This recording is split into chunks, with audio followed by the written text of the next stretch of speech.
ಪುತ್ತೂರು ತಾಲೂಕಿನಲ್ಲಿ ಕಳೆದ 15 ದಿನಗಳಿಂದ ಗ್ರಾಮೀಣ ಮತ್ತು ನಗರ ಭಾಗದಲ್ಲಿ ನಿರಂತರ ವಿದ್ಯುತ್ ಕಡಿತ ಆಗ್ತಾ ಇದೆ. ಮಳೆಗಾಲ ಆರಂಭ ಆಗುವ ಮುಂಚೆಯೇ ಈ ರೀತಿ ಆದ್ರೆ ಮುಂದೇನು ಜನಸಾಮಾನ್ಯರು ತೊಂದರೆ ಅನುಭವಿಸುತ್ತಿದ್ದಾರೆ. ತಕ್ಷಣ ಸಮಸ್ಯೆಯನ್ನ ಬಗೆಹರಿಸಬೇಕೆಂದು ಆಗ್ರಹಿಸಿ ಪುತ್ತೂರು ವಿಧಾನಸಭಾ ಕ್ಷೇತ್ರದ ಮಾಜಿ ಶಾಸಕ ಸಂಜೀವ ಮಠಂದೂರು ಅವರ ನೇತೃತ್ವದಲ್ಲಿ ಪುತ್ತೂರು ಬಿಜೆಪಿಯ ಪ್ರಮುಖ ಕಾರ್ಯಕರ್ತರು ಬನ್ನೂರು ಮೆಸ್ಕಾಂ ಕಚೇರಿಗೆ ತೆರಳಿ ಮನವಿ ಮಾಡಿದ್ದಲ್ಲದೆ ಮುಂದೆ ಪ್ರತಿಭಟನೆಯ ಎಚ್ಚರಿಕೆಯನ್ನು ಕೂಡ ನೀಡಿದ್ದಾರೆ. ಮಾಜಿ ಶಾಸಕ ಸಂಜೀವ ಮಠಂದೂರು ಅವರು ಮೆಸ್ಕಾಂ ಕಾರ್ಯನಿರ್ವಾಹಕ ಅಭಿಯಂತರ ರಾಮಚಂದ್ರ ಎ ಅವರಲ್ಲಿ ಸಮಸ್ಯೆಯನ್ನ ಮುಂದಿಟ್ರು. ಮಳೆಗಾಲ ಆರಂಭ ಆಗುವ ಮುನ್ನವೇ ಪುತ್ತೂರು ತಾಲೂಕಿನ ಬಹುತೇಕ ಕಡೆ ವಿದ್ಯುತ್ ವಾರಗಟ್ಲೆ ಕಡಿತ ಆಗಿ ಜನಸಾಮಾನ್ಯರು ಕುಡಿಯುವ ನೀರಿಗೆ ಬವಣೆ ಪಡುವಂತೆ ಆಗಿದೆ. ಮಳೆಗಾಲದಲ್ಲಿ ಸಹಜವಾಗಿ ವಿದ್ಯುತ್ ಕಡಿತ ಆಗುತ್ತೆ. ಆದ್ರೆ ಈ ಬಾರಿ ಗಾಳಿ ಮಳೆ ಸಿಡಿಲು ಇಲ್ಲದೆ ಇದ್ರು ವಿದ್ಯುತ್ ಕಡಿತ ಆಗಿದೆ. ಉಪ್ಪಿನಂಗಡಿಯಲ್ಲಿ ಕಬಕಾದಲ್ಲಿ ವಿದ್ಯುತ್ ಕಡಿತದಿಂದ ಜನ ಆಕ್ರೋಶಗೊಂಡಿದ್ದಾರೆ. ಇನ್ನು ಪುತ್ತೂರಿನಲ್ಲಿ ಪವರ್ ಮ್ಯಾನ್ ಗಳ ವರ್ಗಾವಣೆ ಮಾಡ್ತಾ ಇರುವ ಪರಿಣಾಮ ಇವತ್ತು ಪುತ್ತೂರಿನಲ್ಲಿ ಯಾವುದೇ ದುರಸ್ತಿ ಕಾರ್ಯ ಆಗ್ತಾ ಇಲ್ಲ.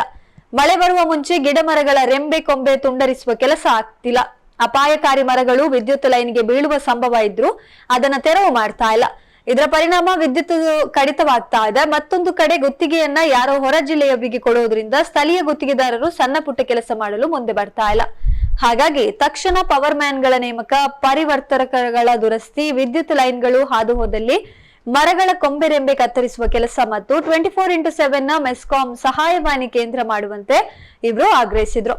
ಒಂದು ವಾರದಲ್ಲಿ ವಿದ್ಯುತ್ ಸಮಸ್ಯೆ ಬಗೆಹರಿಸದೇ ಇದ್ರೆ ಬಿಜೆಪಿಯಿಂದ ಉಗ್ರ ಹೋರಾಟ ಮೆಸ್ಕಾಂ ಕಚೇರಿ ಮುಂದೆ ಮಾಡಲಿದ್ದೇವೆ ಎಂದು ಎಚ್ಚರಿಸಿದ್ರು. ಇನ್ನು ನಗರಸಭೆ ಮಾಜಿ ಸ್ಥಾಯಿ ಸಮಿತಿ ಅಧ್ಯಕ್ಷ ಗೌರಿ ಬನ್ನೂರು ಅವರು ಮಾತನಾಡಿ, ಮೆಸ್ಕಾಂ ಸಹಾಯವಾಣಿ ಇದೆ, ಆ ನಂಬರ್ಗೆ ಕರೆ ಮಾಡಿದ್ರೆ ಯಾವಾಗ್ಲೂ ಎಂಗೇಜ್ ಬರ್ತದೆ. ಸರಿಯಾದ ಸಹಾಯವಾಣಿಯನ್ನ ಜನರಿಗೆ ಕರೆ ಮಾಡಲು ಮಾಹಿತಿ ನೀಡಿ ಎಂದ್ರು. ನಗರಸಭೆ ಮಾಜಿ ಅಧ್ಯಕ್ಷ ಕೆ ಜೀವಂದರ್ ಜೈನ್ ಅವರು ಮಾತನಾಡಿ, ವಿದ್ಯುತ್ ಕಡಿತದಿಂದ ಪುತ್ತೂರು ನಗರಕ್ಕೆ ಬರುವಂತಹ ಕುಡಿಯುವ ನೀರು ಸರಬರಾಜಿಗೆ ಸಮಸ್ಯೆ ಆಗ್ತಾ ಇದೆ. ಜನರಿಗೆ ನೀರು ಬಾರದಿದ್ರೆ ವಿದ್ಯುತ್ ಸಮಸ್ಯೆ ಗೊತ್ತಾಗುವುದಿಲ್ಲ. ಹಾಗಾಗಿ ವಿದ್ಯುತ್ ಸಮಸ್ಯೆಯನ್ನ ತಕ್ಷಣ ಬಗೆಹರಿಸುವಂತೆ ಆಗ್ರಹಿಸಿದ್ದಾರೆ. ಪವರ್ ಮ್ಯಾನ್ ಗಳು ಬೇಕಾಗಿತ್ತು, ಆದ್ರೆ 294 ವರ್ಕಿಂಗ್ ನಲ್ಲಿದ್ದಾರೆ. ಹಾಗೆಂದು ಹೊರಗುತ್ತಿಗೆಯಿಂದ ಜನರನ್ನು ಪಡೆದ್ರೆ ಅವರನ್ನ ಕಂಬ ಹತ್ತಿಸಲು ಆಗೋದಿಲ್ಲ. ಅವರನ್ನ ಸಹಾಯಕರಾಗಿ ಪಡೆಯಬಹುದು. ನಿನ್ನೆ ಉಪ್ಪಿನಂಗಡಿಯಲ್ಲಿ 30 ರಿಂದ 40 ವಿದ್ಯುತ್ ಕಂಬ ತುಂಡಾಗಿದೆ. ಮೊನ್ನೆ ಪುತ್ತೂರು ಪೇಟೆಯಲ್ಲಿ ಕಂಬಗಳು ತುಂಡಾಗಿತ್ತು. ಕಬಕಾದಲ್ಲಿ ರಾತ್ರಿ ವಿದ್ಯುತ್ ಕಂಬ ತುಂಡಾಗಿತ್ತು. ಆದ್ರೂ ರಾತ್ರಿಯೇ ವಿದ್ಯುತ್ ಸಮಸ್ಯೆಗೆ ಪರಿಹಾರ ನೀಡಿದ್ದೇವೆ. ಈ ನಡುವೆ ಜೊತೆಗೆ ಸುಮಾರು 40 ಮಂದಿ ಪವರ್ ಮ್ಯಾನ್ ಗಳಿಗೆ ವರ್ಗಾವಣೆಯ ಆದೇಶ ಕೂಡ ಆಗಿದೆ. ಈಗಾಗಲೇ ನಮ್ಮಲ್ಲಿ 8 ವಾಹನ 24x7 ಕಾರ್ಯನಿರ್ವಹಿಸ್ತಾ ಇದೆ ಎಂದು ಪುತ್ತೂರು ಕಾರ್ಯನಿರ್ವಾಹಕ ಇಂಜಿನಿಯರ್ ಮೆಸ್ಕಾಂ ರಾಮಚಂದ್ರ ಎ ತಿಳಿಸಿದ್ದಾರೆ. ಇನ್ನು ಈ ಸಂದರ್ಭ ನಗರಸಭೆಯ ನಿಕಟಪೂರ್ವ ಅಧ್ಯಕ್ಷೆ ಲೀಲಾವತಿ ಅನ್ನುನಾಯ್ಕ, ನಿಕಟಪೂರ್ವ ಸ್ಥಾಯಿ ಸಮಿತಿ ಅಧ್ಯಕ್ಷ ಸುಂದರ ಪೂಜಾರಿ ಬಡಾವು, ಬಿಜೆಪಿ ನಗರ ಮಂಡಲದ ಅಧ್ಯಕ್ಷ ಶಿವಕುಮಾರ, ಪ್ರಧಾನ ಕಾರ್ಯದರ್ಶಿಗಳಾದ ಯೋಗೀಶ್ ಬಾಳಿಗ ಮತ್ತಿತರರು ಉಪಸ್ಥಿತರಿದ್ದರು. ಗ್ರಾಮಾಂತರದವರು ನಮ್ಮ ಕೆಲಸಕ್ಕೆ ಹೋಗುವವರು, ಕೂಲಿ ಕೆಲಸ ಮಾಡುವವರಿಗೆ ಕರೆಂಟ್ ಇಲ್ಲದೆ ಅಲ್ಲಿ ಬೋರ್ವೆಲ್ ಈಗ ಜಲಸೇರಿ ನೀರು ಬರ್ತಾ ಇಲ್ಲ ಸರ್. ಅವರು ಮಾಡುವಾಗ ಸಹ ನಂಬತ್ತೇನೆ, ನಾನು ತೆಗಿಲಿಲ್ಲ ಅಂತ ನಾನು ಇಲ್ಲಿ ಬಂದು ಕಂಪ್ಲೇಂಟ್ ಮಾಡಿದ್ದೇನೆ, ನಾನು ಮಾಡ್ತೇನೆ. ಆದ್ರೆ ಸಾರ್ವಜನಿಕರು ಒಂದು ಕಂಪ್ಲೇಂಟ್ ನಂಬರ್ ಅನ್ನು ನೀವು ಕರೆಕ್ಟ್ ಉತ್ತರ ಕೊಡೋರು ಯಾವಾಗ ಆಗ್ತದೆ, ಏನಾಗ್ತದೆ, ನಿಮ್ಮ ಸಮಸ್ಯೆ ಇದ್ರೆ ಹೇಳ್ಬಿಟ್ರೆ ದೊಡ್ಡ ಉಪಕಾರ ಯಾವುದೂ ಇಲ್ಲ. ನಾವು ರಾತ್ರಿ 8:30 ಸಹ ಇಲ್ಲಿ ಬಂದದ್ದಿದೆ ಸರ್. ಇಲ್ಲಿ ಬಾಗಿಲಾಗಿದ್ದು ತುಂಬಾ ಸಲ ಇದಾಗಿದೆ. ಅವರ ನಂಬರ್ ಹೆಲ್ಪ್ ಲೈನ್ ಯಾವ್ದಾನ ಹೊಸತು ಇವರು ಹೇಳಿದಾಗೆ ಮಾಡಿದ್ರೆ ಒಳ್ಳೆಯದು. ಯಾಕೆ ನೀವು ಹೆಚ್ಚುವರಿ ಕಾಂಟ್ರಾಕ್ಟ್ ಈಗ ವೀಕೆಂಡ್ ಪೋಸ್ಟಿಗೆ ಕಾಂಟ್ರಾಕ್ಟ್ ಅಂತ ಕೊಡಬಾರ್ದು? ಇಲ್ಲ ಸರ್, ಬಟ್ ಏನಂದ್ರೆ ನಮಗೆ ಅವರನ್ನು ತಗೊಂಡ್ರು ಕೂಡ ಕಂಬ ಹತ್ತಿಸಲಿಕ್ಕೆ ಪ್ರಯೋಜನ ಇಲ್ಲ. ಕಂಬ ಹತ್ತಬೇಕಾದ್ರೆ ಟ್ರೈನ್ ಡೇ ಆಗಬೇಕು, ಕಂಬ ಹತ್ತಿ ಕೆಲಸ ಮಾಡಬೇಕು. ಇಲ್ಲದ್ರೆ ನಾವು ಎಲ್ಪಿಗೆ ತಗೊಳ್ಬಹುದು, ಗೇಲ್ಗಳಿಗೆ ತಗೊಳ್ಬಹುದು, ಅಥವಾ ವೈರಿಗೆ ತಗೊಳ್ಬಹುದು. ಬಿಟ್ಟರೆ ಕಂಬ ಹತ್ತಿಸಿ ಕೆಲಸ ಮಾಡಿಸುವಾಗ ಇಲ್ಲ ಅದೊಂದು ಪ್ರಕಾರ ಒಂದದು. ಮತ್ತೆ ಈಗ ಬ್ರೇಕ್ ಡೌನ್ ಸ್ಟಾರ್ಟ್ ಆಗುತ್ತೆ. ನಿನ್ನೆ 30 ರಿಂದ 40 ಕಂಬ ಕಟ್ಟಾಗಿದೆ ಉಪ್ಪಿನಂಗಡಿಯಲ್ಲಿ.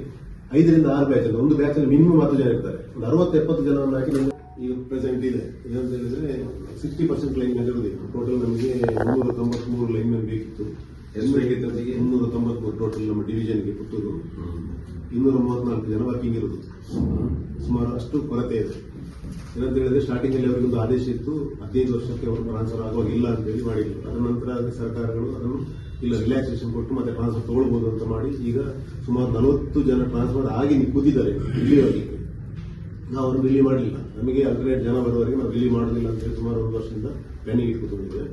ಆಕ್ಚುಲಿ ಜನವರಿ ನಮ್ಮ ಈ ಜೂನ್ ಅಥವಾ ಜುಲೈಯಲ್ಲಿ ರಿಕ್ರೂಟ್ಮೆಂಟ್ ಆಗಬೇಕಿದೆ. ಎಲ್ಲ ಆಗಿದೆ, ಪ್ರೊಸೆಸ್ ಎಲ್ಲ ಕಂಪ್ಲೀಟ್ ಆಗಿ ಈಗೇನು ವೆರಿಫಿಕೇಶನ್ ಅಲ್ಲಿ ಇದೆ.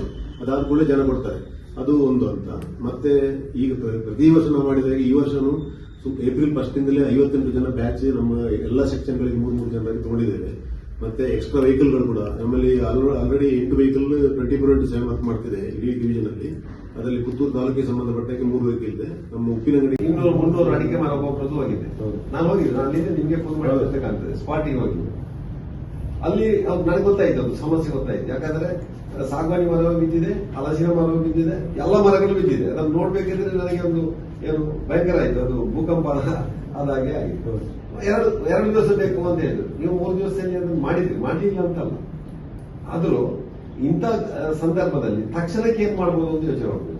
ತಕ್ಷಣಕ್ಕೆ ಅವನಿಗೆ ಕರೆಕ್ಟ್ ಮಾಡ್ಲಿಕ್ಕೆ ಏನ್ ಮಾಡ್ಬೋದು? ಇಲ್ಲ ಸರ್, ನಿನ್ನೆ ಅದೇ ಅವರಿಗೆ ಅಲ್ಲಿ